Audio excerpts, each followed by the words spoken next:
Good morning students. Civil engineering JEE classes में आप सभी का स्वागत है। प्रीवियस लेक्चर में जो था वो हमने डब्ल्यू की डिज़ाइन स्टेप के बारे में डिस्कस किया था और आज हम यहाँ पर डब्ल्यू का जो होता है वो कहते हैं एक क्वेश्चन जो होता है वो करने वाले हैं। सबसे पहले हमें जो गिवन वैल्यू दी है वो दी है बी दिया है हमारे पास 250, कैपिटल डी दिया है हमारे पास 600 mm, इफेक्टिव स्पान दिया है 5 मीटर, लाइव लोड जो दिया है वो दिया है 50 किलोमीटर पर मीटर और effective cover in the sense ये है जब आप डब्ली कर रहे हो तो डब्ली में जो होता है वो कहते हैं इफेक्टिव कवर आपको क्या हो जाएगा डी डैश। तो डी डैश की जो वैल्यू दी है वो आपको दी है 50 mm, ठीक है। M20 और FE 415 जो होता है वो आपका हो जाएगा। इस लाइव लोड की जगह इम्पोज लोड भी जो होता है वो कहता है वो भी लिखा हुआ आ सकता है, ठीक है। ये आपको ध्यान रखना है, ठीक है। आप इतना जो होता है वो गिवन क्वेश्चन एक बार उतार लीजिए, फिर हम आगे चलते हैं।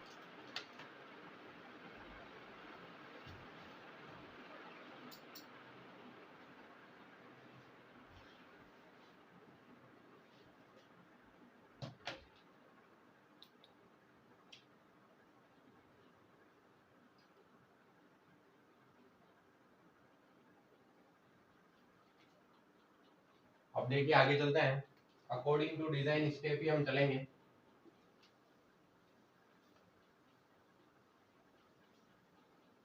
फर्स्ट देखिए डिजाइन स्टेप के अकॉर्डिंग जब हम डी निकालते हैं, बी या डी जो होता है वो डी जब निकालते हैं तो उसकी वैल्यू होती है L/12, ठीक है।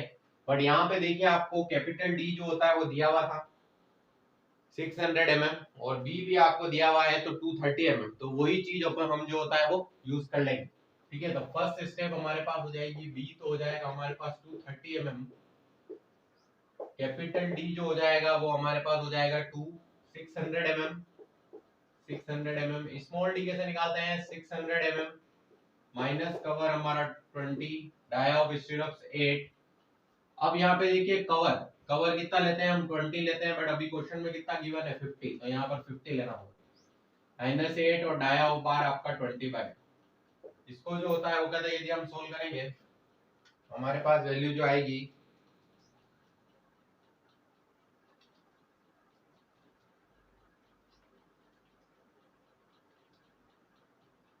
432 mm जो होगी वो हमारे पास वैल्यू आ जाएगी।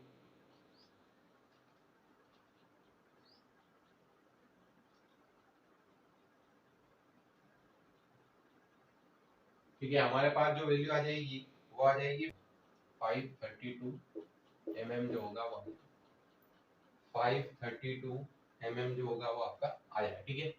अब उसके बाद नेक्स्ट देखिए ये हमारे पास हो गया सेकंड स्टेप हमारी है इफेक्टिव स्पान। इफेक्टिव स्पान में देखिए हमने क्या करा था, दो स्टेप थी, एक तो सेंटर टू सेंटर सपोर्ट और एक क्लियर स्पान प्लस डी। एक जो था हमारा सेंटर टू सेंटर सपोर्ट था और एक हमारे पास था क्लियर स्पान प्लस डी।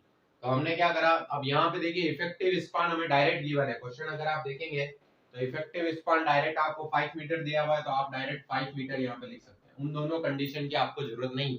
अगर क्वेश्चन में सिर्फ एल दिया हो, स्पान लिखा हो वहां पर, तो अब मैं इफेक्टिव स्पान निकालने की जरूरत पड़ेगी। बट अगर डायरेक्ट उन्होंने दे रखा है कि इफेक्टिव स्पान, तो हमें इफेक्टिव स्पान जो होता है वो हम डायरेक्ट लिख देंगे। फिर हमारे पास थर्ड स्टेप आएगी सेल्फ वेट, या फिर इसको अपन जो होता है वो कहता है डिजाइन लोड मूवमेंट और शियर फोर्स भी कह सकते हैं। अब देखिए डिजाइन लोड में सबसे पहला आ जाएगा self weight of beam, V into D into 25। B की वैल्यू जो है वो कितनी है आपके पास 230 mm, तो ये 230 mm आ गई। डी की वैल्यू जो है वो हमारे पास कितनी है 600 mm, और ये हमारे पास यहाँ पर आप स्मॉल बी भी कर सकते हैं, इसको आप जो होता है स्मॉल बी भी कर सकते हैं। स्मॉल बी या कैपिटल बी जो होता है वो हम कुछ भी जो होता है वो कर सकते हैं। अब देखिए यहाँ पर हमने किस में वैल्यू रखी है, mm में वैल्यू रखी है। ये समझाने के लिए देखा है, देखिए यहाँ mm में, बट ये किस में होता है आपका मीटर में, तो इसलिए आपको किस में वैल्यू रखनी पड़ेगी, मीटर में वैल्यू रखनी पड़ेगी। कितना हो जाएगा 0.23 इंटू 0.6 इंटू कितना हो जाएगा 0.6, तो ये कितना आ जाएगा हमारे पास 25 से इंटू कर दिया, तो ये हमारे पास जो आएगा वो आ जाएगा हमारे पास 0.23 into 0.6 3.45 किलोन्यूटन पर मीटर, किलोन्यूटन पर मीटर। लाइव लोड जो दिया था, लाइव लोड हमको क्वेश्चन में दिया था 50 किलोन्यूटन पर मीटर, तो यहाँ पर हम लिख देते हैं 50 किलोन्यूटन पर मीटर। अब दोनों को जोड़ देंगे, टोटल लोड, टोटल लोड हमारे पास आ जाएगा 53.5 किलोन्यूटन पर मीटर, ये आ गया हमारे पास W। फिर उसके बाद आया फैक्टर्ड लोड, फैक्टर्ड लोड आया WU 1.5 इंटू 53.45, 1.5 इंटू 53.45, ये आ जाएगा 80.175 किलोन्यूटन पर मीटर। अब देखिए वापस देखते हैं एक बार हम इसको। सबसे पहले हमारे पास बी दिया था 230 mm, capital D 600 mm, small D हमने निकाल दिया। यहाँ पर अगर क्वेश्चन में कवर जो होता है वो मेंशन करके नहीं दिया है तो हम 20 लेंगे, बट अगर क्वेश्चन में कवर मेंशन करके दिया है तो हम 50 mm ही लेंगे। डाया ऑफ स्टीरप्स आ गया, डाया ऑफ बार आ गया। इफेक्टिव स्पान डायरेक्टली दे दिया है क्वेश्चन में तो 5 मीटर देंगे, कंडीशन लगाने की जरूरत नहीं। Design load movement B into D into 25, B आपका है, डी mm में है, मीटर में कन्वर्ट करना पड़ेगा क्योंकि 25 किस में होता है, किलो न्यूटन पर मीटर क्यूब में होता है। लाइव लोड आ गया, दोनों को जोड़ लिया, दोनों को 1.5 से इंटू कर लिया तो आपका फैक्टर्ड लोड जो होगा वो आ जाएगा। ठीक है, यहाँ तक आप उतार लीजिए, फिर हम आगे चलते हैं।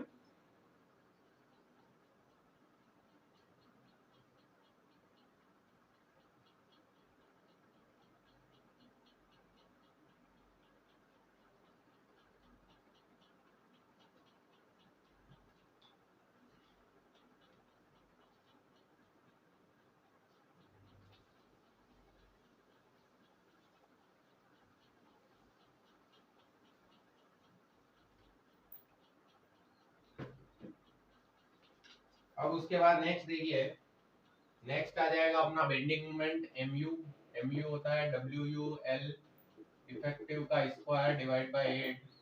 WU फैक्टर लोड हमारे पास आया था 80.175, L इफेक्टिव हमारा 500 का स्क्वायर डिवाइड बाय 8। इसको हम सोल्व करेंगे।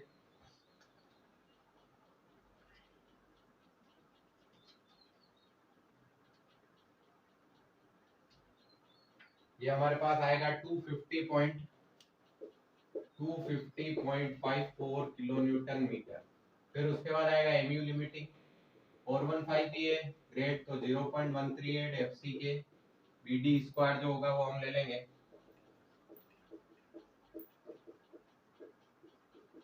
स्मॉल डी की जो वैल्यू आई थी हमारे पास वो हम देख लेते हैं एक बार।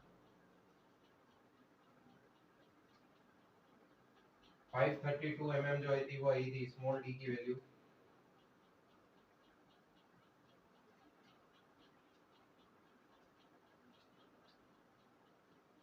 स्मॉल डी की वैल्यू हो जाएगी 532 का स्क्वायर।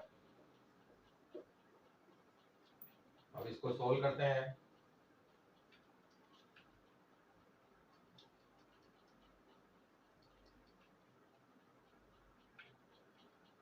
ये हमारे पास आएगा 179.663635.2 न्यूटन mm। अब हम कंपेयर करेंगे, देखिए यहाँ पर देखिए MU should be greater than MU limiting आ रहा है, तो यहाँ पर कौन सी बीम डिजाइन होगी, डबली रेनफोर्स्ड बीम। VU हमारा वही हो जाएगा WUL इफेक्टिव बाय 2। WU की वैल्यू हमें 80.175, L effective 5 divide by 2,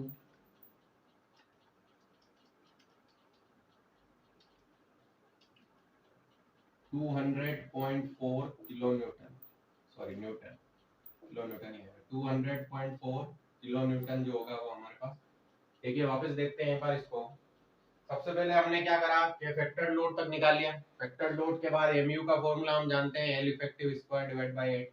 MU limiting निकालेंगे Fe 415 के लिए, दोनों को कंपेयर करेंगे। यहाँ जाकर मैंने पहले भी आपको बताया था कि यहाँ जाकर जो होता है वो हमें पता होगा कि हमारी बीम जो होती है वो कहते सिंगली डिजाइन होगी या फिर डबली डिजाइन होगी। ठीक है, तो ये MU अगर ग्रेटर देन MU लिमिटिंग आता है तो हमें डबली रेनफोर्स बीम जो होती है वो डिजाइन करनी है। ठीक है, VU का फॉर्मूला लगा दिया, फिर उसके बाद हमने वी यू जो होगा वो यहाँ से निकाल दें। ठीक है, इतना उतार लीजिए आप।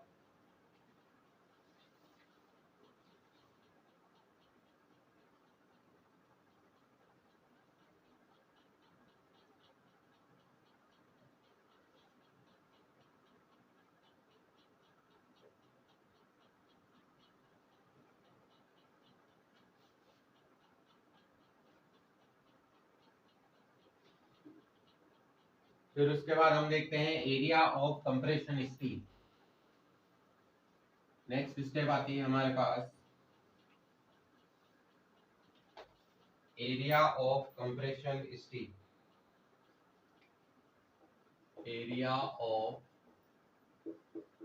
कंप्रेशन स्टील, जिसको हम बोलते हैं ASC। ASC का फॉर्मूला हो जाएगा Mu2 upon FSC D minus D dash. Mu2 जो होता है वो क्या होगा हमारा Mu माइनस Mu लिमिटिंग। अब Mu की जो वैल्यू है, Mu की वैल्यू हमारे पास आई है 250.54 किलो न्यूटन में रखेंगे, और Mu लिमिटिंग आया है 179। Mu लिमिटिंग जो आया है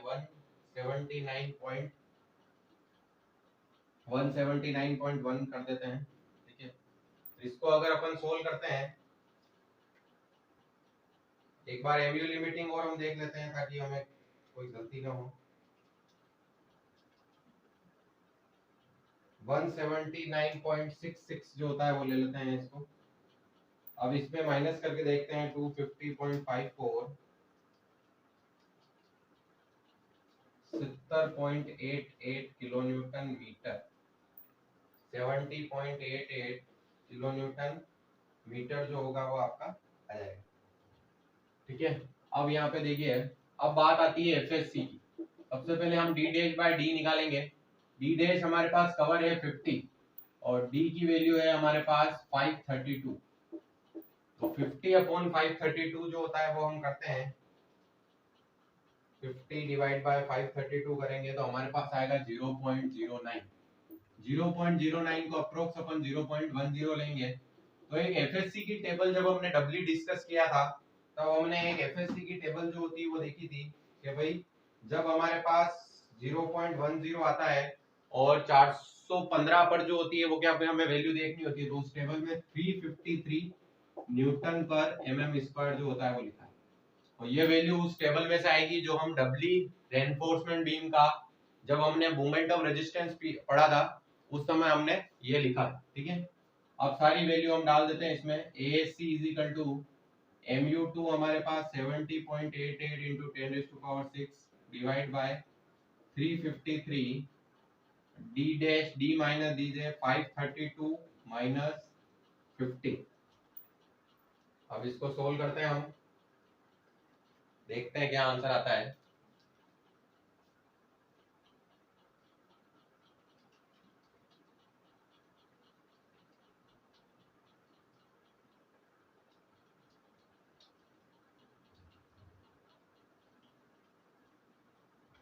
four one six point five eight newton पर सॉरी एमएम स्क्वायर।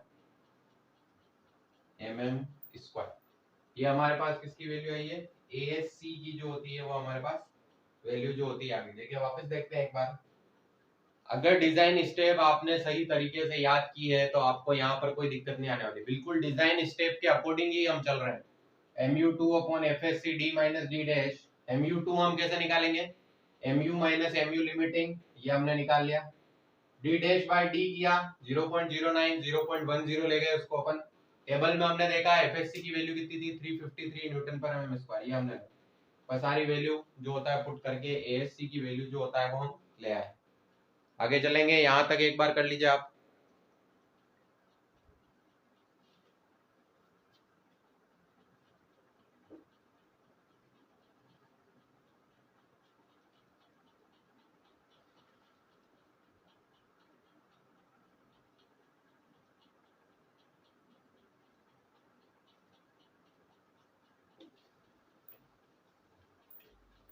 अब उसके बाद देखते हैं यहाँ पर यहाँ पर हम देखेंगे use 16 mm dia bar. A5 जो हो जाएगा वो हो जाएगा 5/4 16 का स्क्वायर,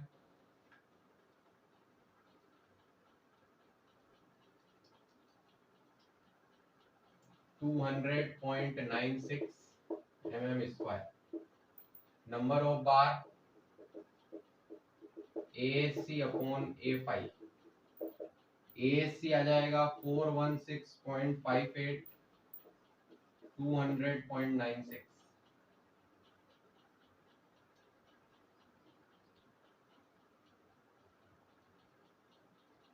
ये हमारे पास आई है 2.07, मतलब 2 बार जो हो गई वो हमारे कंप्रेशन बन गई। ठीक है, हमको जो होता है वो कहता है ये भी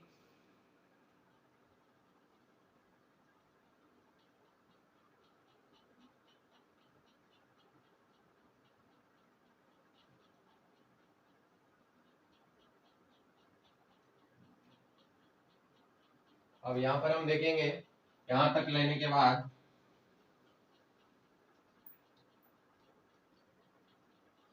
ASC प्रोवाइडेड जो होगा वो क्या हो जाएगा, number of bar into A5।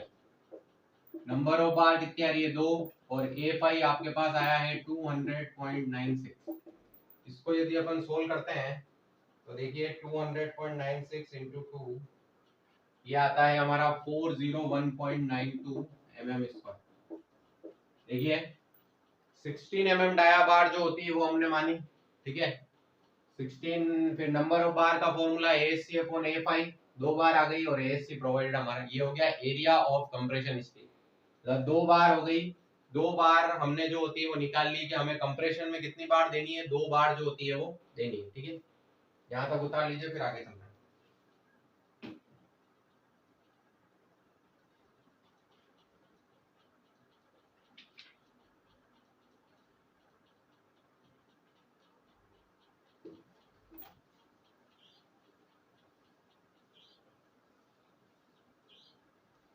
फिर उसके बाद हम चलते हैं एरिया ऑफ स्टील पर। Area of steel required AST1 equal to MU limiting 0.87 FY D minus 0.42 XU max।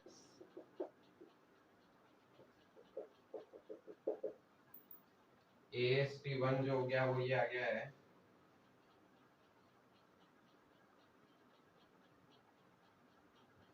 यहाँ पे देखिए 0 पॉइंट, यहाँ पर अलग अलग सोल्व कर लेते हैं पहले। देखिए XU max की वैल्यू कितनी आएगी 415 के लिए 0.48 इंटू डी, 0.48 इंटू डी की वैल्यू हुई 532।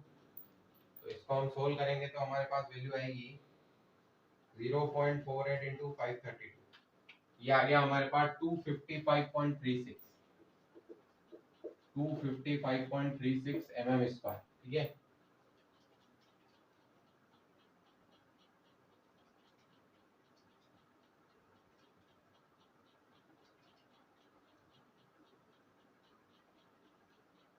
फिर उसके बाद हमारे पास MU लिमिटिंग की देखिए वैल्यू कितनी है 179.66 इंटू 10⁻⁶ डिवाइड बाय हो जाएगा 0.87 इंटू 415। डी आ गया हमारे पास 532 माइनस 0.42 इंटू 255.36। ठीक है, 532 हमारा स्मॉल डी आ गया 0.42 और 255.36। अब इसको हम करते हैं सोल्व।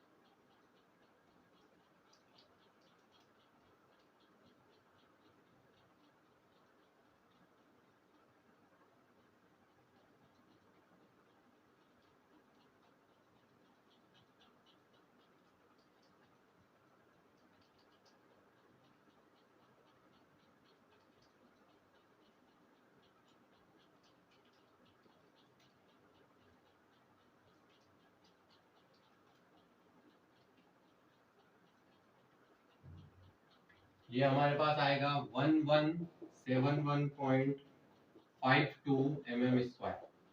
AST1 की वैल्यू हमारे पास 1171.52 जो हो गई वो आ जाएगी, ठीक है। फिर उसके बाद देखेंगे हम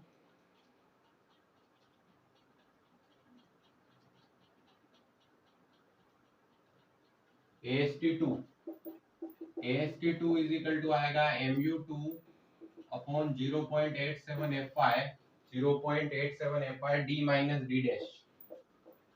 यहाँ पर देखिए MU2 की वैल्यू आ गई 70.89 इंटू 10⁻⁶.87415। D की वैल्यू आ गई 532 माइनस 50। इसको सोल्व करते हैं।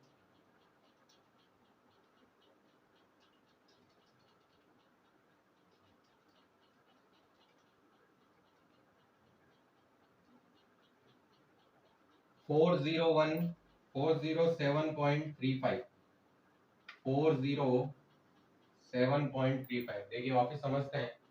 अब जब अपन ने स्टेप के बारे में डिस्कस किया था तब अपन ने ये देखा था कि यहाँ पर AST दो बार निकलेगा, एक तो MU लिमिटिंग के कारण और एक MU2 के कारण। MU लिमिटिंग के कारण जो AST निकला है उसका फॉर्मूला हमारे पास ये है, यहाँ हमने सारी वैल्यू रख के इसकी वैल्यू निकाल दी। AST2 हमारा ये आ गया। अब इन दोनों को क्या कर देंगे अपन, ऐड कर देंगे। यहाँ तक आप उतार लीजिए एक बार।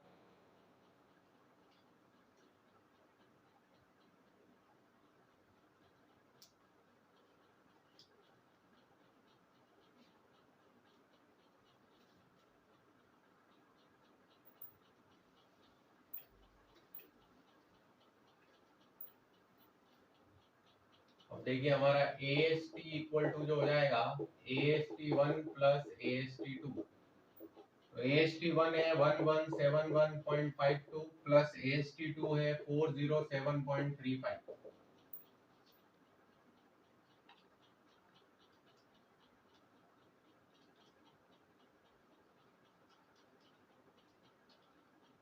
ये आ जाएगा आपका 1578.87 mm²। Use 20 mm dia bar. A5 equal to हो जाएगा 5/4 20 का स्क्वायर।